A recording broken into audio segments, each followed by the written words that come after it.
Vous regardez Croissance Verte sur Média et merci de nous rester fidèles. Aujourd'hui, nous explorons l'art engagé en faveur de l'environnement et nous allons en Côte d'Ivoire où un artiste mobilise son talent pour transformer les déchets plastiques, notamment la prolifération des sachets, en création porteuse de messages de sensibilisation. Aujourd'hui, ces tableaux peignent la joie et l'espoir pour un avenir plus vert. L'équipe de Croissance Verte s'est rendue sur place pour découvrir son processus créatif unique, un portrait saisissant à suivre dans quelques instants. Et pour mieux comprendre l'importance de l'art engagé en faveur de l'environnement, nous sommes avec Monsieur Mansour Diop Gaye, consultant en stratégie de gestion intégrée des déchets et également membre du club de réflexion et d'action citoyenne communément appelé CRAC. Merci d'avoir accepté notre invitation. C'est moi qui vous remercie. Et Monsieur Gaye, on se retrouve ici juste après notre reportage, direction la Côte d'Ivoire avec Noam Karsin Kati, Eva Sagna et Bachir Yazboudian.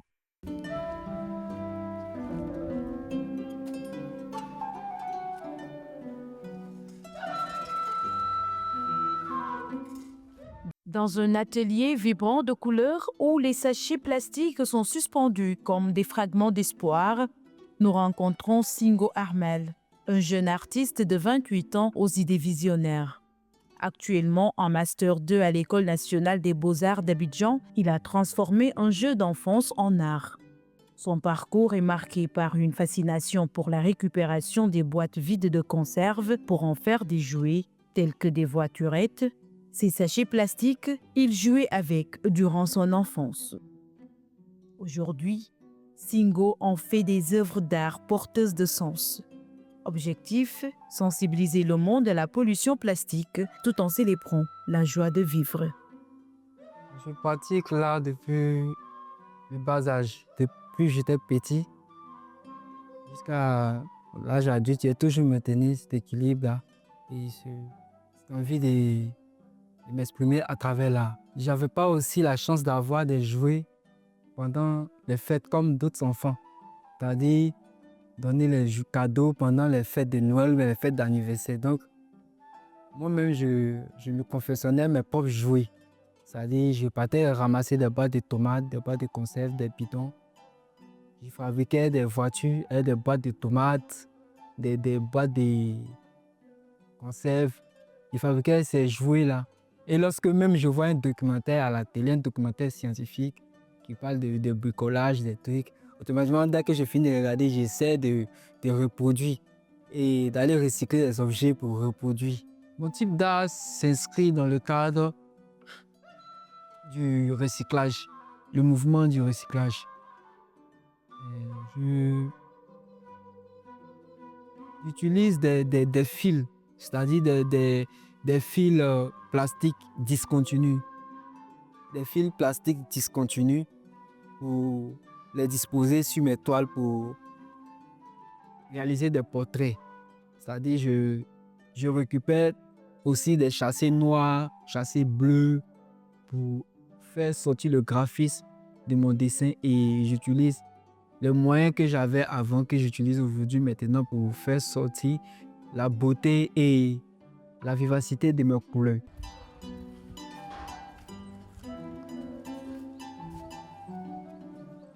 Singo Armel a grandi dans un environnement où la créativité et l'ingéniosité étaient encouragées. Son enfance, marquée par des jeux simples mais ingénieux, l'a préparé à voir le potentiel artistique dans les objets du quotidien. Le jeu à base de sachets plastiques transformés en cordes est devenu un symbole de son imagination débordante. Lorsqu'il a intégré l'école des beaux-arts, il a décidé de transformer ce jeu d'enfance en art engagé pour l'environnement. Je suis arrivé à l'école des beaux-arts, j'ai commencé à m'intéresser plus à l'art. Et cette envie-là est venue lorsque nous avons découvert la matière de récupération parce qu'il y a des disciplines là-bas qu'on fait de la peinture, seulement de la peinture. Donc quand j'ai vu la récupération, je me suis dit, tiens bon, est-ce que je ne pourrais pas récupérer aussi, est-ce que je ne pourrais pas utiliser les moyens d'avant pour pouvoir m'exprimer à travers la note. C'est ainsi que j'ai commencé à récupérer les châssis plastiques, tout ça là. Mais en récupérant, j'ai vu que ces châssis plastiques aussi ont un impact et influencent négativement la société. Donc, selon mes recherches, j'ai vu que ces châssis-là sont des pollutions qui s'annoncent à petit feu. Donc, parce qu'ils polluent l'air et l'environnement et dégradent l'écosystème maritime et forêt et nuisent à la vie humaine. Donc, c'est dans ce contexte-là que j'ai vu que je pouvais utiliser ces châssis-là pour leur donner une seconde vie, une seconde utilité, au lieu qu'ils se retrouvent dans les caniveaux pour provoquer des inondations. Récupérer ces châssis, c'est une prise de conscience. Parce qu'en Afrique, nous vivons dans une société où les gens jettent les déchets plastiques facilement que de les récupérer. Donc pour moi, c'est un moyen de sensibilisation et une éducation pour la jeunesse qui est en train de venir. Il faut qu'ils s'intéressent aussi au recyclage. Parce que le recyclage, pour moi, c'est une culture. C'est-à-dire, je leur transmets le savoir à travers le recyclage et comment préserver l'environnement et comment considérer l'environnement à travers le recyclage.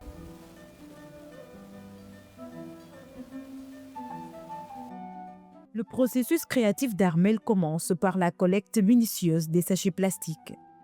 Il se rend dans une décharge non loin de son atelier. Arrivé sur les lieux, il trie les sachets selon sa convenance. Je les récupère pour pouvoir leur donner une seconde vie. Apparemment, on ne trouve que des châssis noirs et bleus. Et blancs par moment. Bon, j'ai décidé de récupérer les châssis plastiques parce que les châssis plastiques, ce sont les plus fins. C'est-à-dire, ils se dégradent facilement, ils se retrouvent facilement aussi dans l'air, dans l'eau. Et tout ce qu'on mange, tout ce que nous consommons, tout ce qui se retrouve dans l'eau, la plupart du temps, il y a du plastique à l'intérieur. Donc, ceux-là sont plus difficiles à recycler.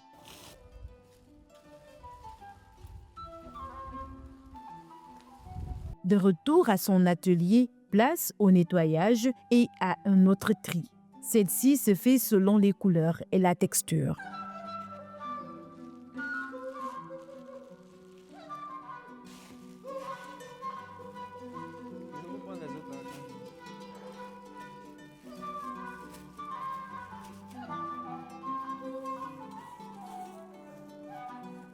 Enfin, arrive la transformation.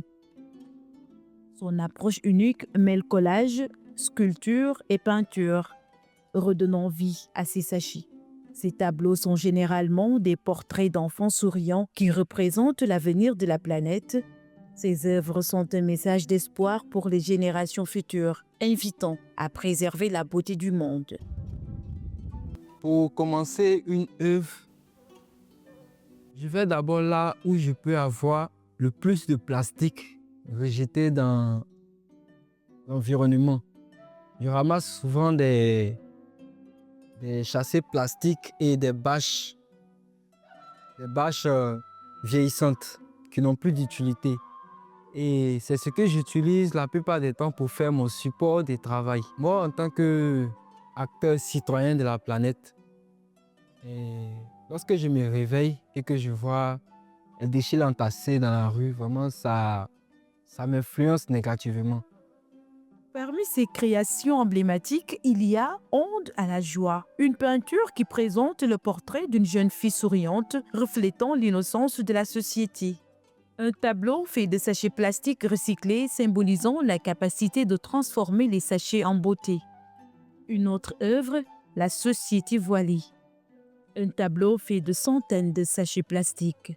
À travers mes créations, je voudrais que chaque individu, en jetant des châssis ou en jetant du plastique après l'utilisation, pense aussi en regardant les portraits ou les reflets d'enfants, tout ça là, c'est une manière pour moi de dire qu'il y a une génération qui est là et qui est en train de venir. Donc nous qui sommes devant, nous devons avoir de bons actes vis-à-vis de la planète. Nous devons bien nous comporter pour pouvoir conserver et promouvoir les valeurs de l'environnement. Personnellement, je suis beaucoup intéressé par la collaboration avec des artistes et aussi des organisations. Si tout va dans le mouvement du bien-être de la planète, moi, je suis disponible pour donner ma part de responsabilité, pour donner mon savoir et pour participer aussi à tout ce qui concerne l'écosystème. Le travail de Singo Armel va bien au-delà de la création artistique. En utilisant des sachets plastiques, il contribue à la réduction de la quantité des déchets qui finissent dans les océans et les forêts. Il collabore également avec des ONG et écoles pour éduquer les plus jeunes à l'importance du recyclage et de l'art durable.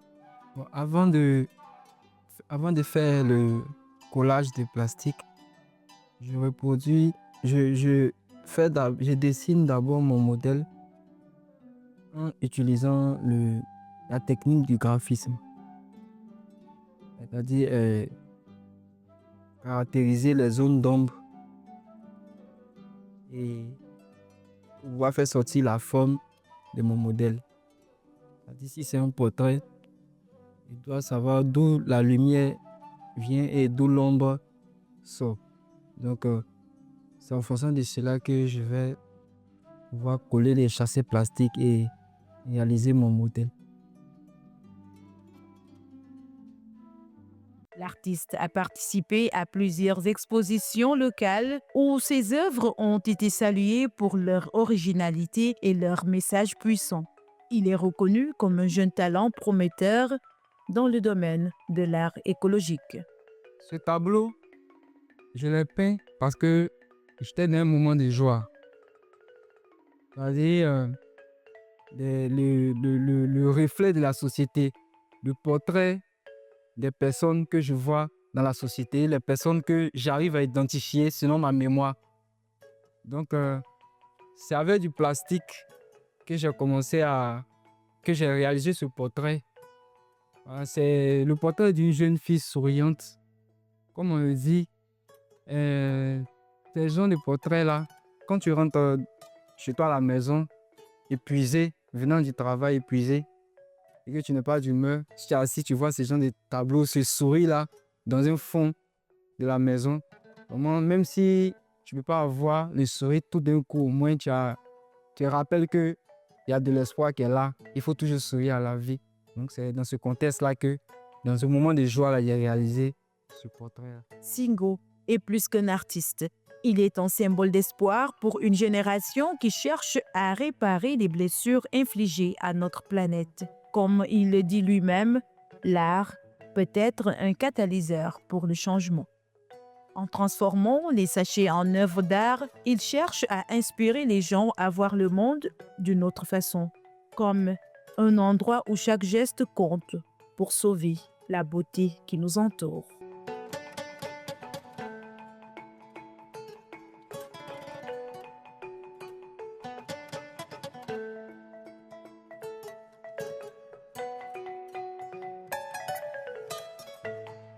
Et nous sommes de retour sur le plateau de Croissance Verte, l'art, acteur du changement positif, art en faveur de la préservation de l'environnement.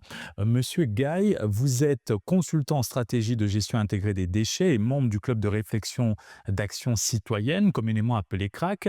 Quelles leçons peut-on tirer de ces œuvres qui transforment la pollution plastique ou une réflexion sur la gestion des déchets? Nous avons suivi ce reportage et c'est d'un intérêt capital parce que ça nous a montré que les plastiques que nous jetons à travers les rues et les océans, nous pouvons en faire de l'art. C'est de l'art plastique. Donc c'est de l'ordure qu'on a jeté en pleine face de la nature et qu'on pourrait ramasser et valoriser pour faire en tout cas de cette pollution une sensibilisation, mais aussi une opportunité de création d'emplois. Comment, en valorisant les objets du quotidien à travers l'art, peut-on renforcer la conscience collective pour le recyclage et l'emploi de solutions écologiques? Bon, déjà, lui, il fait un travail exceptionnel parce que avant de faire ces tableaux-là, il fait ce qu'on appelle la collecte des déchets avec le tri déjà qui est un élément essentiel. Déjà, le fait de trier les déchets, c'est une première étape de la valorisation des déchets. Il fait le tri des déchets selon les catégories. Donc, il ne collecte pas toute catégorie de déchets plastiques, mais c'est les films en plastique qu'il collecte. Une fois la collecte, il fait ce qu'on appelle le nettoyage de plastique parce que il se peut que ça se trouve dans un état dégradant ou bien souillé. Donc, après le nettoyage, il fait ce qu'on appelle la valorisation. Donc, c'est une étape et c'est une démarche aujourd'hui qui permet de sensibiliser les autres qui jetaient les plastiques par terre. Peut-être qu'ils peuvent trouver cette sensibilisation. Au lieu de jeter ces plastiques, l'amener au niveau de son atelier pour lui donner ça, afin qu'il valorise ces déchets-là. Donc, c'est une sensibilisation éco-responsable, c'est une sensibilisation qui permet aujourd'hui aux citoyens qui voient ces œuvres, qui voient ces tableaux, de pouvoir prendre conscience que les plastiques que nous jetons, qui finissent dans nos océans, dans les rues, et aussi dans nos canaux, peut être valorisé pour des opportunités d'emploi. À présent, quelle stratégie éducative pourrait être mise en place pour exploiter le potentiel de l'art environnemental dans les écoles et les communautés, par exemple? Exemple, nous, au niveau du club de réflexion et d'action citoyenne, nous avons des projets. On a déroulé un projet qui s'appelle Cadre de réflexion et d'action environnementale, c'est-à-dire c'est un cadre qui permet aujourd'hui d'intégrer l'éducation environnementale au sein des écoles. Et il y a aussi ce qu'on appelle les balades écologiques. Les balades écologiques, on le fait pour faire le ramassage des déchets plastiques au niveau des plages sur des linéaires bien définis. Maintenant, les enfants sont les noyaux, sont les éco-responsables, sont les futurs citoyens de demain. Si on arrive à sensibiliser les enfants à travers les images, par exemple, à travers de l'art plastique, eux, ils pourront voir que d'ici quelques années, nous aussi, on pourra trouver notre compte dans ce qu'on appelle la valorisation des déchets plastiques. Il y a autre sorte aussi de valorisation des déchets plastiques, autre que l'art. Exemple, nous, avec le club de réflexion et d'action citoyenne, on a ce qu'on appelle une unité de valorisation de ces mêmes films de plastique en pavé. Il y a aussi des jeunes qui sont aussi dans ce qu'on appelle la sensibilisation. Aujourd'hui, tout le monde tourne les réflexions dans ce qu'on appelle le recyclage, qui est un fin en soi dans le processus de lutte contre la pollution plastique, mais il y a ce qu'on appelle la sensibilisation, l'information et l'éducation environnementale qu'on doit mettre en avant pour limiter cette pollution plastique. Justement, parlons de l'éducation environnementale. Quelle place centrale occupe-t-elle dans vos actions? Et la sensibilisation au recyclage des déchets, qu'en est-il? Pour ce qui est de l'éducation environnementale, d'habitude, dans nos actions, on met en avant les enfants de 6 à 12 ans et on les intègre dans ce qu'on appelle les initiatives citoyennes. On se réveille un samedi, on organise des activités et on fait ce qu'on appelle la sensibilisation 112 heures avant. C'est-à-dire, on consulte tous les acteurs de la communauté. On fait la sensibilisation pour leur dire que ce samedi, nous avons une activité à mener au niveau de la place de Bargny pour ramasser les déchets plastiques. Maintenant, nous avons besoin de votre participation parce qu'il y aura des séances de sensibilisation, d'information et de formation. Et qu'une fois qu'on a fait cette sensibilisation 112 heures avant, le jour de l'activité, on fait déjà ce qu'on appelle la sensibilisation, mais on montre aux enfants comment on fait le tri des déchets plastiques, comment on identifie aussi les déchets selon leur typologie. Maintenant, ce qu'on a constaté, c'est qu'au niveau des plages et au niveau de nos espaces publics, on note la présence, la prolifération en tout cas de ces déchets plastiques à usage unique déjà, qui est aujourd'hui un phénomène mondial qui gangrène en tout cas notre environnement et qui pose des défis, des dégâts environnementaux qui sont sans cesse. Maintenant, nous, on fait la sensibilisation. On donne le message aux enfants, on leur montre comment trier les déchets, mais aussi leurs impacts sur le plan environnemental, sur le plan sanitaire, sur le plan économique. Mais on leur suit aussi et on choisit des délégués parmi eux. Ils seront nos éco-citoyens au niveau des écoles, ils vont passer les messages et derrière nous, on va accompagner en donnant des poubelles. On fait la distribution des poubelles au niveau de ces écoles. On fait aussi la sensibilisation aux maîtres et aux surveillants pour qu'ils puissent accomplir ou bien accompagner les élèves dans cette démarche-là. Lors de vos activités de lutte contre la pollution plastique, quel obstacle rencontrez-vous sur le terrain? Bon, l'obstacle qu'on rencontre le plus souvent sur le terrain, c'est que la population locale n'ont pas l'information. Eux, ils pensent que les déchets sont des déchets.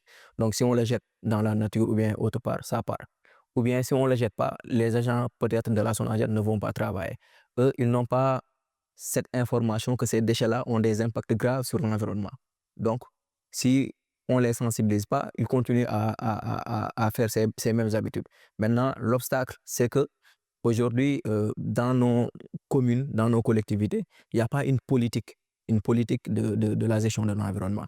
Donc, les déchets sont considérés comme des déchets. Il y a la voiture qui vient, qui collecte et qui va.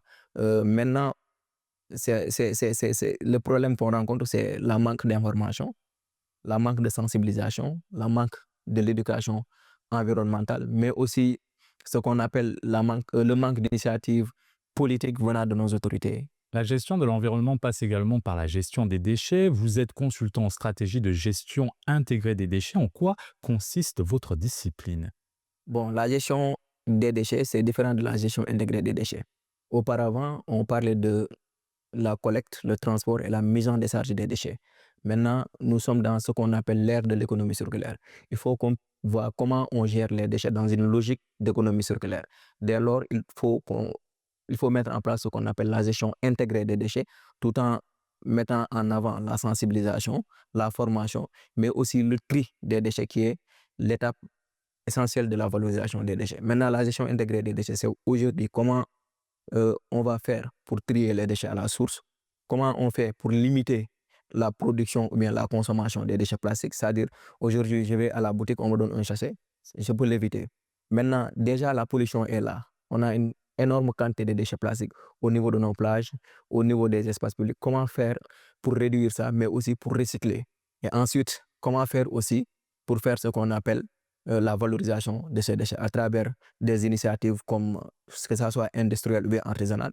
Industriel parce qu'il y a des unités qui sont là, qui font la transformation de ces des déchets plastiques-là en produits finis.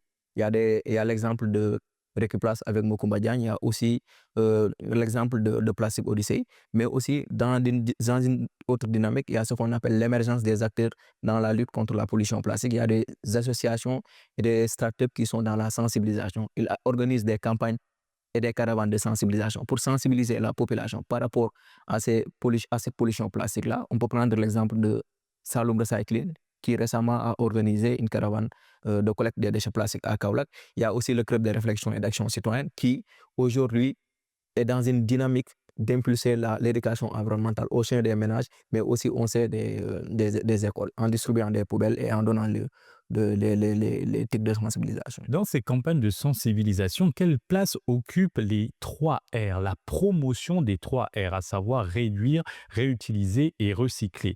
Quelles sont les actions que vous mettez pour vraiment promouvoir cette approche? D'accord.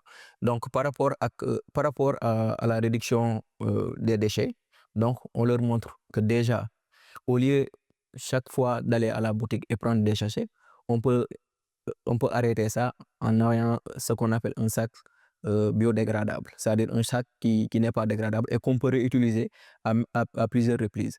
Par rapport à la réduction, on leur montre aujourd'hui, si on est dans une localité ou bien dans un quartier qui est pollué, comment faire pour faire la collecte, mais aussi le tri des déchets, pour ensuite faire ce qu'on appelle la valorisation, soit par l'aménagement des bancs écologiques, soit on fait la vente ou bien la commercialisation de ces plastiques-là dans les entreprises dédiées, comme les entreprises de Récuplace, Plastic Odyssey, mais aussi comment faire pour faire ce qu'on appelle le recyclage. Le recyclage, aujourd'hui, je ne pense pas que le recyclage soit l'idéal pour la lutte contre la pollution plastique, parce que déjà, on doit se tendre vers l'économie circulaire et le recyclage, c'est une étape pour aujourd'hui transformer l'existant, la pollution qui est là, les déchets qui sont là, en un produit fini, afin d'éviter la production du plastique à travers les dérivés du pétrole. Pour revenir au thème central de cet épisode, qui est l'art au service de l'environnement, selon vous, quelles synergies peuvent être développées entre artistes, associations écologiques et acteurs institutionnels pour amplifier l'impact de l'art dans les causes environnementales? C'est une très pertinente question déjà d'ailleurs, parce que vous avez parlé de synergie d'action. Et qu'aujourd'hui, moi personnellement en tant que consultant, j'ai développé ce qu'on appelle la gouvernance des déchets plastiques dans la région de Dakar. Les enjeux et les perspectives, c'est-à-dire aujourd'hui, on doit faire ce qu'on appelle un cadre de concertation entre les différents acteurs qui composent le territoire. Et partant du consommateur, moi qui est citoyen, qui a besoin de l'utilisation de ces plastiques-là, le producteur de plastique aussi, il y a la collectivité territoriale qui est en tout cas aujourd'hui un acteur clé dans la matière de la gestion des déchets. L'État a transféré les compétences de la gestion des déchets aux collectivités territoriales, mais aussi il y a les startups, les entreprises privées qui sont dans ce qu'on appelle le recyclage. Aujourd'hui, l'idée c'est de voir comment développer des initiatives communautaires au niveau local pour faire ce qu'on appelle la sensibilisation adaptée à nos réalités. Déjà, la manière dont un habitant de Mermoz à la conception de la gestion des déchets plastiques n'est pas la même manière dont un habitant de la commune de Lébou a de la conception de la gestion des déchets plastiques. Maintenant, il nous faut ce qu'on appelle des dynamiques communautaires, des initiatives communautaires locales et des actions concrètes qui aujourd'hui permettent non seulement de faire l'éducation à travers les actions que nous menons, mais aussi de faire de l'existant, la pollution plastique qui est déjà là, ce qu'on peut transformer comme l'art plastique, mais aussi les pavés et les produits finis. Ensuite, réduire et refuser. Merci, Monsieur Mansour Diop Gaye, pour cet éclairage et encore merci d'avoir accepté notre invitation. C'est pour moi le plaisir de vous recevoir dans ce plateau. C'est ainsi que s'achève cette émission. Très bonne suite des programmes sur Média.